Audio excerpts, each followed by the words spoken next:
Prosa Inclusiva, um podcast sobre educação inclusiva produzido pelos estudantes do curso de Pedagogia do Unifeb.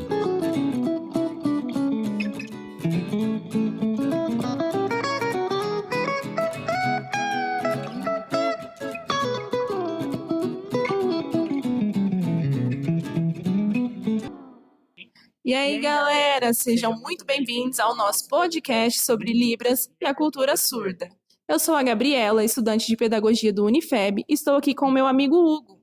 Oi, gente, aqui é o Hugo, também sou aluno do curso de Pedagogia do Unifeb, e hoje vamos ter um bate-papo sobre a história dos surdos, sobre a cultura surda e a Libras, no contexto escolar com ênfase na acessibilidade. Isso mesmo, e para começar, gostaríamos de perguntar para você, ouvinte. Você sabia que Dom Pedro II tem relação com a história dos surdos no Brasil? Não sabia? Pois nesse podcast você descobrirá qual a relação entre eles.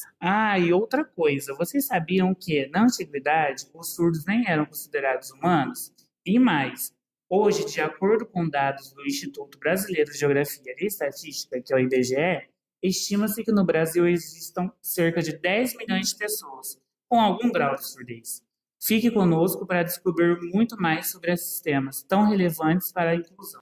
Bom, agora vamos falar um pouco sobre os surdos na antiguidade? É incrível como a história dos surdos é tão rica e complexa, né? A gente sempre ouve falar sobre as dificuldades que eles enfrentam, mas a história mostra que essas dificuldades são bem mais antigas do que nós imaginamos. Com toda certeza, Gabi. Se a gente voltar lá para a Grécia Antiga, por exemplo, a visão sobre os surdos era bem negativa. Eles eram considerados incapazes de raciocinar, quase como se fossem menos que humanos. É verdade, mas tem um ponto interessante. Mesmo com essa visão negativa, Sócrates já defendia a ideia de que os surdos podiam se comunicar usando o corpo e as mãos. Isso nos mostra que mesmo em uma sociedade tão antiga, já existiam algumas vozes discordantes. E no Egito Antigo, então, a história era bem diferente. Lá, os surdos eram quase deuses. Eles tinham um papel importante na sociedade e eram muito respeitados. É um contraste muito grande, né, Hugo? Mostra como a cultura e as crenças de cada povo influenciavam tanto a forma como as pessoas com deficiência eram vistas. Na Roma Antiga, a história se repete um pouco. Influenciados pelos gregos, os romanos também tinham uma visão negativa dos surdos. Mas e na Igreja Católica, Gabi? Qual que foi o papel dela nessa história? A Igreja Católica teve um papel muito importante. Foi a partir dela que surgiram os primeiros métodos para ensinar os surdos, com o bispo John Beverly e depois com Pedro Ponce de León. Sim, entendi.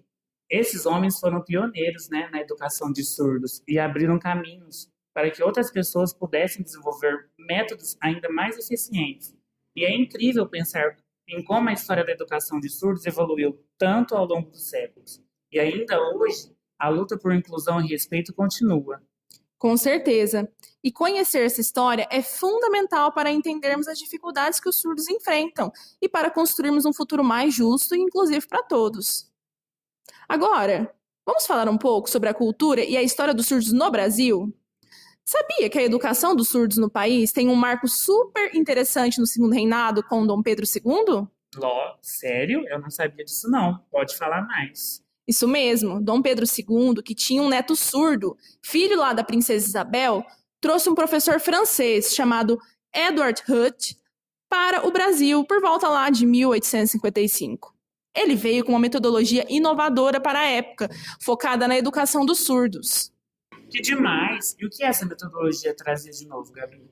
Hugo, era uma abordagem já usada na França e em outros países da Europa. A ideia principal era ensinar os surdos a se comunicarem através da língua de sinais e se integrarem à sociedade.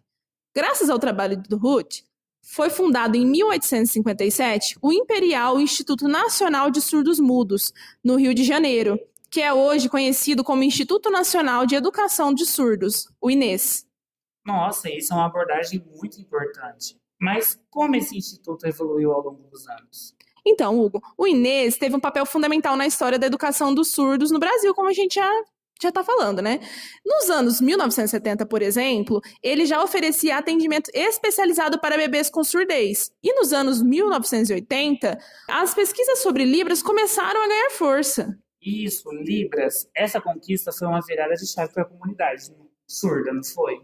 Com certeza. A Libras foi oficialmente reconhecida em 2002 com a Lei número 10.436. Esse foi um marco muito importante, garantindo o direito à educação bilíngue para surdos em Libras e em português. Como foi um marco muito importante, o que mudou com esse reconhecimento?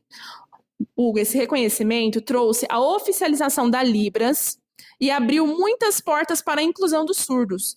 Foram criados cursos para formar professores de Libras e a língua passou a ser mais valorizada. O próprio Inês começou a oferecer especializações para os professores, melhorando a qualidade do ensino. E é incrível como a educação dos surdos no Brasil avançou tanto, né, Gabi? Com certeza. Mas olha, ainda temos muito caminho pela frente. Mas é fundamental celebrar essas conquistas e continuar valorizando a luta da comunidade surda pelos seus direitos. Agora, continuando a nossa conversa, a gente já falou sobre a história dos surdos no Brasil e a importância da Libras e também sobre os surdos na antiguidade. Mas agora vamos trazer o tema para dentro da sala de aula. Vamos falar sobre como os alunos surdos estão sendo incluídos no ensino regular e o papel das tecnologias assistivas nesse processo. Isso mesmo. Agora é uma hora muito importante para a gente prestar atenção no que a gente está falando. É uma coisa que muita gente não sabe o que é. Até pouco tempo atrás, a inclusão dos surdos em escolas regulares era muito difícil. A falta de comunicação, o despreparo de algumas escolas e a ausência de recursos tecnológicos tomavam o aprendizado praticamente inacessível para muitos alunos surdos. Pois é, mas olha, com o avanço das tecnologias e uma mudança de visão sobre a inclusão, as coisas começaram a mudar. Hoje, o uso de tecnologias assistivas e a presença de professores capacitados fazem toda a diferença na vida desses alunos, não acha? Mas vamos falar aqui, Gabi, que tipo de tecnologia a gente está falando? Olha, Hugo, nas aulas de informática, por exemplo, os alunos surdos utilizam tablets e computadores com softwares adaptados, que facilitam a comunicação e a compreensão do conteúdo. Além disso, a lousa interativa é um recurso incrível, porque permite que o professor use elementos visuais que tornam a aula muito mais acessível para alunos com surdez. Isso é muito interessante a gente saber. Mas e o professor? Como que ele atua nesse processo? Olha, o professor, ele é o mediador central. Ele não só ensina, mas também guia os alunos nesse uso das tecnologias. E claro, precisa dominar a Libras para que a comunicação flua de forma natural. Com essas ferramentas, ele consegue ajudar o aluno surdo a se expressar, a se sentir parte da turma e a desenvolver sua autoestima e a autonomia. E isso está totalmente alinhado com o currículo, Gabi? Sim, a Libras, como já mencionamos, é uma língua oficial desde 2002 e ela precisa estar integrada ao currículo escolar. O ensino bilíngue, ou seja, em Libras e português, é fundamental para que o aluno surdo se desenvolva plenamente, tanto no aspecto acadêmico quanto no social. Isso já vai fazer uma grande diferença na vida deles, não é? Muita diferença. A tecnologia, quando bem aplicada, porque, vamos lá, a gente tem que investigar também se essa tecnologia está sendo bem aplicada. Mas, voltando para o nosso assunto, quando bem aplicada, ela permite que os alunos surdos não só acompanhem o conteúdo das aulas, mas também desenvolvam sua confiança e habilidades. É um caminho para a inclusão real, onde eles podem participar ativamente do ambiente escolar e se preparar para um futuro, como qualquer outro aluno. E a escola, Gabi, como parte desse grande processo, tem um papel fundamental, não tem? Sem dúvida, Hugo. A escola precisa estar preparada para receber esses alunos. A escola tem que oferecer os recursos necessários, desde as tecnologias até os professores capacitados. Quando a escola faz isso, ela cria um ambiente onde o aluno surdo pode descobrir seus talentos, superar obstáculos e, o mais importante, ele vai se sentir incluído e valorizado. E isso vai ser muito incrível. É incrível ver como as tecnologias estão transformando o ensino e ajudando a quebrar essas barreiras que existiam. Ainda temos desafios pela frente, mas as conquistas já são muito visíveis. Com certeza. E o mais importante é continuar avançando, criando mais oportunidades para que todos os alunos, independente das suas necessidades, possam se desenvolver plenamente. E essa é a mensagem que queremos deixar, Gabi. A tecnologia, o apoio pedagógico e o respeito às diferenças são os pilares de uma educação inclusiva e de muita qualidade. Todos têm o direito de aprender e de se expressar. E a escola é o lugar onde isso deve começar. Exatamente. A educação é a chave para a autonomia. E juntos, com as ferramentas certas, podemos garantir que cada aluno tenha a chance de trilhar o seu caminho com confiança. Bom, pessoal, agradecemos a todos que nos ouviram até aqui. Não se esqueça de seguir o nosso podcast nas plataformas e nas redes sociais para não perder nenhum episódio. Um grande abraço, um beijo e até o próximo episódio. A Prosa Inclusiva é um podcast produzido pelos estudantes do curso de Pedagogia do Centro Universitário da Fundação Educacional de Barretos, Unifeb, e orientado pelo professor Celso Carvalho Júnior.